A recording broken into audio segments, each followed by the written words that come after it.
It's the Locked On Podcast Network, your team every day.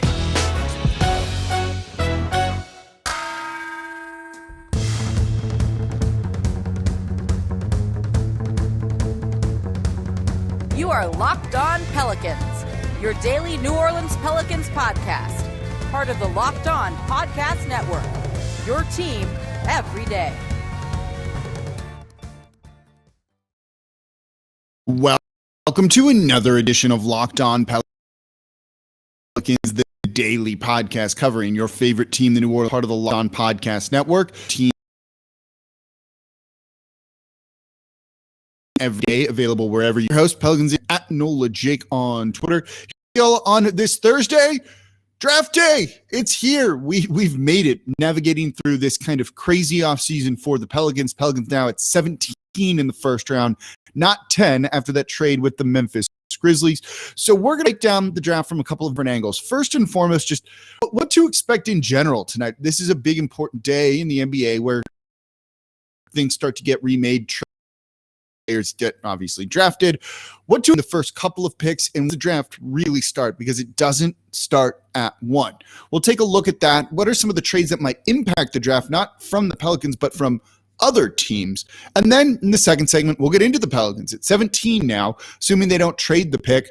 Who are they looking at? What are some of the names you should know? Who are some of the prospects that you should see? And then in the third segment, they have 4 picks in the second round. I'll give you some names there that they might be looking at. And while that's a lot of people don't want all of them, they still might use all of those. And I'll explain why there's some value to be had in this second round, particularly this year for New Orleans. So into it all in today's edition of Locked On Pelicans. But don't forget, live NBA draft show tonight, 6 p.m. Central. The NBA draft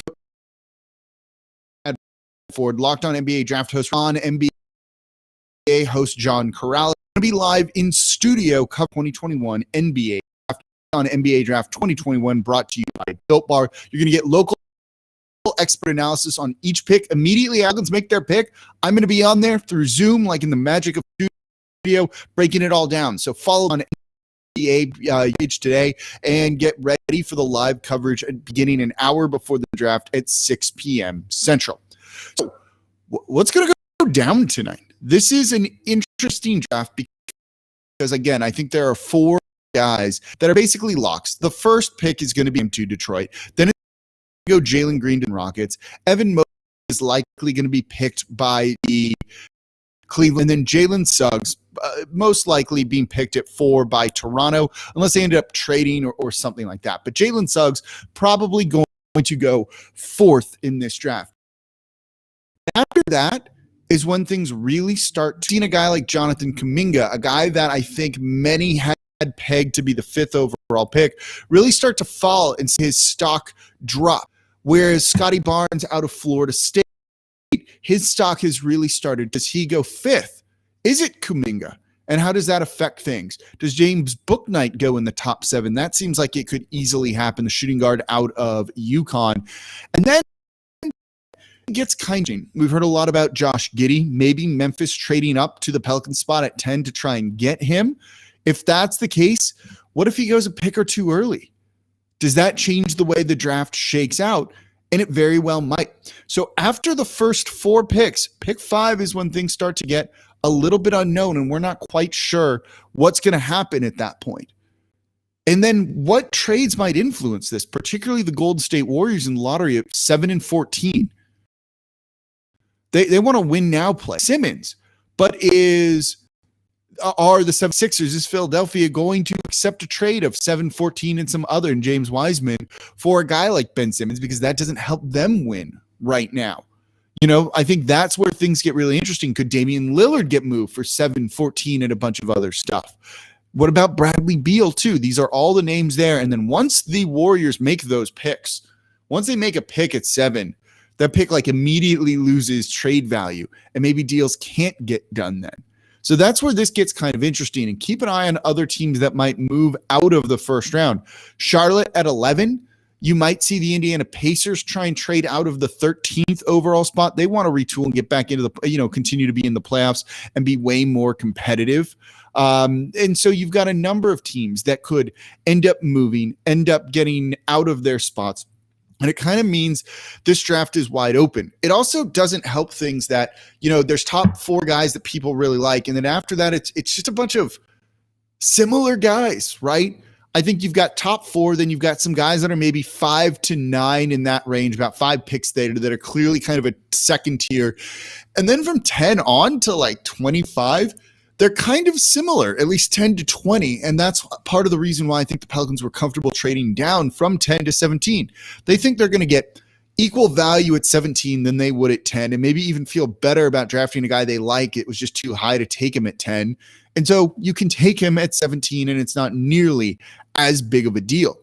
And so I think you're going to see maybe some movement in there. If a team really falls in love with a guy, they're not going to mind trading up to probably go and get him. But more likely than not, it means teams want out of there. And there's going to be plenty of options to do it. The Lakers want to get into the top 20, I think, in this draft. I think Memphis would like to acquire another pick in the top 20. I think they feel really good about the depth that they could create. And so, again, it means it should be an active night. You're going to see players up there on the stage that are wearing a hat for a team they are drafted by, but not really a team that they're going to play for whatsoever. So I'm going to be very interesting to see, where does a guy like Corey Kispert go? What about Moses Moody? He could go anywhere from like 6 to 20. That's a big range for a dude like that. Where does Davion Mitchell, one of the more NBA ready guys, but are you a little bit concerned about his one season of production at Baylor? Where does he fall? The top 4 set, and then it's a big unknown. A lot of teams wanting to be competitive and then not.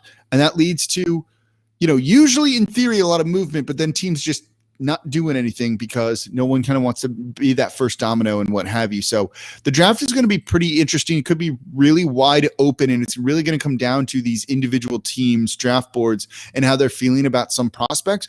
I wouldn't be shocked if it strays very widely from many of the experts' mock drafts and things like that, because if all of these guys are kind of the same, it's just going to depend on the order you slot them in on. And that's that it needs to do to kind of throw things off and make things look a little bit weird. But what are the Pelicans going to do at 17? What are they going to do in the second round? We're going to look at that coming up here next in today's episode of Locked On Pelicans. Before we do that, today's episode to you by rockauto.com. The ever-increasing numbers of makes and models out there, local chain parts stores aren't going to stock all the parts you need. And when your car's not running, you need it fixed right away. You can't go in there and roll the dice on a part that may or may not really fit or work for your car, and you got to kind of, get it in there yourself, bubbify it. That's the good thing. You don't want to do that. So don't do parts that fit your car and save money doing so. And you can do that over at rockauto.com. Do not choose to spend 30, 50, 100% more for the same parts from a chain store or car dealership. It's a family business. Serve and do it yourself 20 years, and all their prices are reliably low for every single customer. Whether it's a radiator, brake parts, tail lamps, light bulbs, motor oil, coolant, just those little things too, parts, right? You can get all of that there. New carpet for your car. You can get all of that there at the cheapest price that I've seen online. It's the easiest thing. Their website is so simple to use. You're going to immediately see all the parts available for your car or truck. So go to rockauto.com right now. See all the parts available for your vehicle. Right, Locked On in there. How did you hear about us box? So they know we sent you. Amazing selection, reliably low prices, all the parts your car will ever need. rockauto.com. All right, so we're previewing the NBA draft tonight. And don't forget, live show. I will be on there. All of our hosts will be on there. Make sure you're following along with it. Be the most informed person in your friend group when it comes to the NBA draft, because you're going to get insight like you don't really get anywhere else. So the Pelicans traded down to 17. What's going to happen there? First and foremost, they're going to look to trade that pick. It might not happen, but they're going to look to do it. Look at Utah. Joe Ingles, Bojan Bogdanovic, either of them could be attainable for 17. Maybe Cam Reddish, who played Zion Williamson, one of the YouTube commentators posted that he was closer with Cam Reddish than he was Jay Barrett. It's pretty cool. You don't want to trade 10, feel okay about that. And that might be what the Pelicans end up doing here.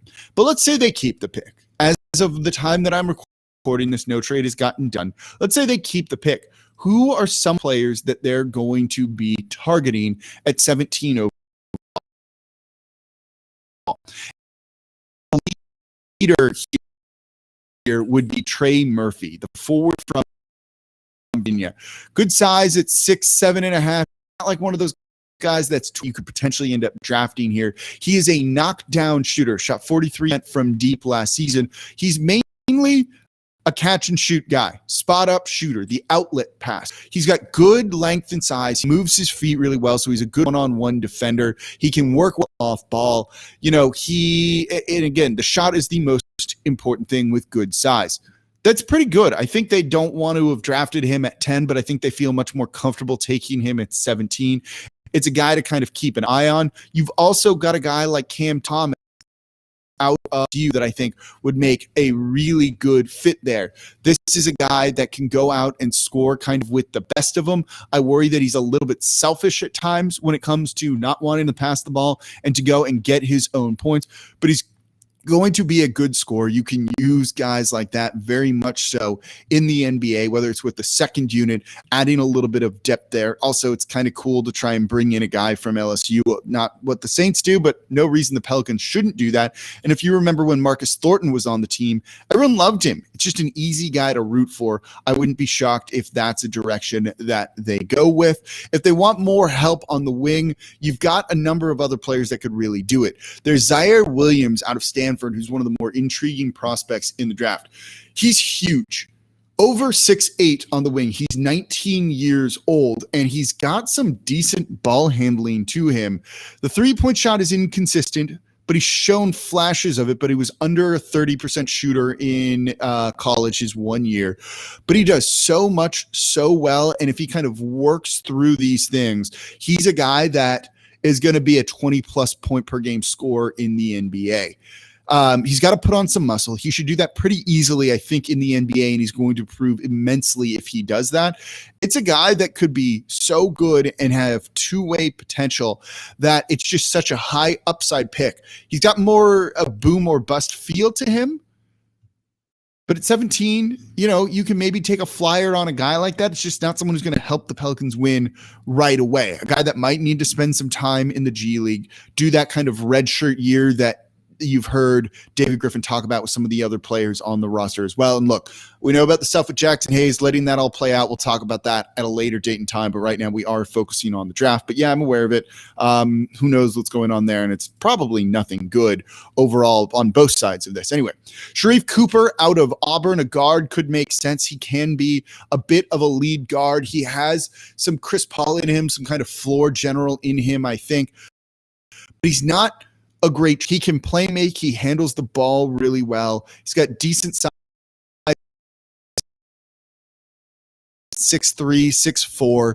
He's a good free throw shooter, but his frame, he's so thin. He's going to have trouble finishing at the rim, handling how physical the NBA could be. But look, again, high upside play. They like drafting guys that are young. He's 19 years old. It's definitely kind of fitting in the mold of a guy that I think the team would try and look at. Also, kind of in that same vein, you've got a guy like Trey Mann, the guard out Florida. Again, about the same size, but he's a shooters, I think, in the draft. He shot over 40% from three this past season. He's shifty. He's got kind of like he reminds me a little bit of Kevin Martin, I think. And I think he's a guy that could be at times kind of a secondary lead guard for you. Defensively, I don't know if he really plays much. That's a bit of a problem here. And then there's some other shooters be there at 17. There might be Corey Kispert. I took him in our mock draft at 10 because I just want shooting on this team. He easily could be available at 17. You also have Chris Duarte out of Oregon, one of the other better shooters in the league too, who could be a very good defender too. And I'm pretty high on him and someone that the Pelicans really might look at. He's 23. I don't love that. That's a little bit of a problem there. And then you have one or two other guys. There's like Jaden Springer that they could get guard out of Tennessee that has just energy all over, that reminds you of a lead guard like Kyle Lowry, Malcolm Brogdon too. But it's going to take a little bit to get his shot to work in the NBA. He's a good shooter in college, but it's a slow shot. I don't know if he's going to be able to get that off as quickly in the NBA. He's also lacking some of the athleticism that you'd like to see from a guy like that. And then at the wing, there's Keon Johnson. He's got so many raw tools and potential, and none of it's refined. And it's going to take him so long, probably longer than Ziaire Williams, to really make an impact at the NBA level. But oozes potential. So there's a bunch of names there that I think the Pelicans are going to be targeting, but I think they are looking to trade this pick first and foremost. But if it's there at 17, again, I think the odds-on favorite is probably Trey Murphy out of Virginia. But I don't know, Cam Thomas would be really cool too. And I don't even say that just to pander to all of my Louisiana people and LSU fans here. But I think he would be a good pick, and he seems to make a lot of sense and just kind of adds a little bit of lagniappe, right, to the team having an LSU guy on the roster. So 4 second-round picks coming up for the Pelicans in the second round. Are they going to use all of them? Or are they not? But if they do, why might they, right? Like, there's a reason, and it ties to the G League team, and we'll talk about that coming up here next on Locked On Pelicans. The draft day edition of Locked On.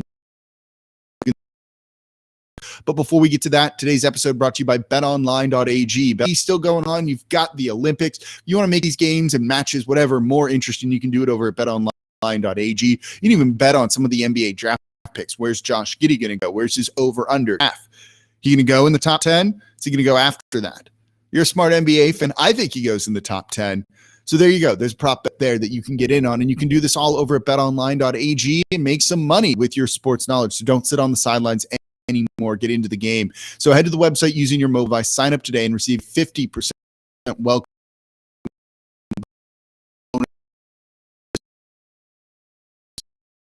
on green money rates like you've already won a bet. Online sportsbook experts. Right, continuing to talk about the NBA draft and all of the second round picks that the Pelicans have. They have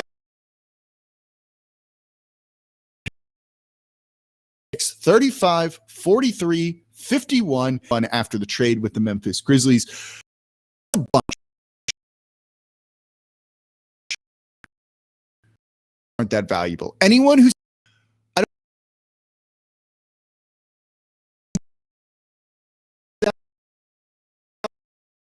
but look, how many of these guys actually worked out? When was the last time a second round pick worked out? Right? There's so many prospects here. But second round picks, I don't get excited for. I don't think you should get excited for too. And rarely, the hit rate is so low. You know, you can take a flyer on them, but a lot of teams aren't going to invest in developing these second round picks because the chances of it working out just really isn't there. And so with that in mind, I don't get excited about these 4 second round picks for the Pelicans. You know, I think they'd like to try and trade some of these away, whether they're for future seconds or to consolidate some. I think they'll probably keep 35, but maybe you move 43, 51, and 53 to move up to kind of get back towards the top of things. Or maybe you just try and move up to 31 and get the first pick of the second round and just take whoever it is that you want. But there is a reason why I think the Pelicans might use all 4 of these, and it has to do with the G League. And it's been so busy this week with news, we haven't been able to talk about this. The Birmingham Squadron name was unveiled for the G League team. I love the name. I love the logos and everything too. It's going to look so great on gear. I'm actually kind of pumped about this, so I think it just fits so well. We'll talk more about that, you know, next week, the week after, when things slow down with kind of the big news that we need to respond to in the moment here. But there's something called an Exhibit 10 contract. You know of the two-way deal, right? Where they can sign 2 guys to a two-way contract where you kind of split your time between that. You get to play in the NBA, you play mainly in the G League, but you get some time here. That's well and good. There's something called an Exhibit 10 deal too, where you sign a player to a G League contract. And if they play on your G League team, they get a big bonus. It's just really that simple. If they last a certain period of time there, they get a bonus, $50,000, something like that. I forget the specific amount of money. So it's not a true two-way contract or anything like that, but it's a way to give guys more incentive to stay in the U.S., not play overseas, and play in the G League by getting a $50,000 bonus. And it means they're kind of in the Pelicans system, working with the Pelicans coaches. And we've heard the G League's going to run, and they did last year, run very similar systems to what's going on with the parent club here in New Orleans. it makes sense that the Pelicans might use this to fill out that roster a little bit. And they've said they want to add, some like local flavor, local talent to that G League team. That means Auburn guys, that means Alabama guys, UAB guys that are from that area. So if they're looking to kind of use the second round to fill out the G League squad, you've got a couple of guys that kind of fit that bill. There's a bunch of Alabama players and Auburn guys here. JT is a borderline first-round pick. The big man out of Auburn, I think everyone is really, really high on him. Good size at over 6'9". He's young. You like to see that. He's not even 19 years old right now. Tremendous wingspan. He's going to be a big that shoots threes too, and he's going to be a pretty decent three-point shooter for a big man. Maybe you take a flyer on him, try and get him on a two-way deal, or, I think he's better than an Exhibit 10 deal, but something like that really makes a lot of sense. What about Josh Primo out of Alabama? Young scoring two guard that's inconsistent at times, but given the time to develop, could be someone really good. He oozes a lot of potential, I think. He's a guy that people are pretty high on. He's also got great size, 6'5", 190, and I think he could make a lot of sense. You also have one that's kind of perfect for an Exhibit 10 of Alabama, and that's Herbert Jones, the small forward. He's going to go in the second round, probably around the middle of it. It's a guy who's a senior. He's not really got an NBA future, I don't think, but it'd be fun to sign him to an Exhibit 10 deal, keep an Alabama player on that Birmingham roster, get people really excited about that. So if you can do that, I think it makes sense. And I think if one of those guys is at one of the Pelicans second round picks, they might take him just to kind of go with that and keep these guys kind of in there. Potentially high upside guys that they might take in the second round. There's BJ Boston, shooting guard out of Kentucky, a guy that I think could have a somewhat of an NBA future. He's a decent enough shooter. He's got great size at 6'7". And if he can be an average shooter at best, he might be able to stick around with size like that, can really help you on defense. You also have a guy like Vrenz Blyenberg, who's international, who I think really seems to fit a lot of what they're maybe looking for. He's that wing player at 6'11". He can play the two, he can play the three. He's got ball handling in spades that could develop into a shooter, I think. We'll see if it ends up working out, but he wasn't horrible shooting from three. So he's a guy I think that makes a lot of sense with everything. So it should be a guy that they kind of look maybe as a draft and stash, though I think he'd come over if that were the case. You also have some other guys. They worked out Austin Reeves out of Oklahoma. He's a two guard there. Again, good size, a little bit older. He could make sense on an Exhibit 10 deal. You've got Joe Wieskamp out of Iowa, small forward that's a really, really strong shooter. Reminds me a little bit of like kind of worse Corey Kispert, because he doesn't have that tremendous upside. He's going to go in the second round, but he's a guy that I think makes a lot of sense there too, that if they want to sign to an Exhibit 10 deal and really see if it works out. Then there's Jeremiah Robinson-Earl out of Villanova. Villanova players are pretty safe bet when it comes to the NBA. He's a front court guy, 6'9", really, really strong, a good interior scorer, a decent enough rebounder. If they want a big to try and fill that out too, it's kind of a name player from a big name school. Makes a lot of sense there. So those are some of the names I think they might be targeting in the second round. And look, there's incentive to really kind of go after guys in the second round this year because of the G League and trying to fill that out and make sure that it kind of makes a splash in Birmingham. And look, the logos are already awesome. So I really want this thing to succeed for the Pelicans and that squad there. So there you go. It's draft night. This is going to be a lot of fun. Live show. I'll be on there. I want you watching it too. Go follow Locked On NBA on YouTube. It's going to be so much fun. We've got like a professional set. We're doing it out of a TV studio. We've got John, who's a good friend of mine now, the main host. You've got Chad Ford, who's like the best in this, going to give you tremendous insight. Raphael Barlow is like an up-and-coming star when it comes to NBA draft coverage. Tune in. It's going to be all the local hosts. I'll be on there too. It's going to be a lot of fun. I can't wait. And tomorrow we'll be back breaking down what the Pelicans do in the draft.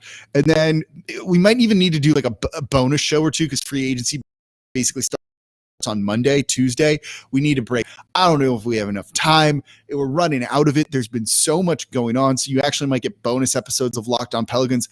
I want to talk about how Brandon Ingram's not getting traded to the Miami Heat for garbage. That's a thing we need to probably discuss too. There's the Jackson news as well. But I'm like running out of breath trying to see if we really get to touch on this week because that trade and everything else in the draft.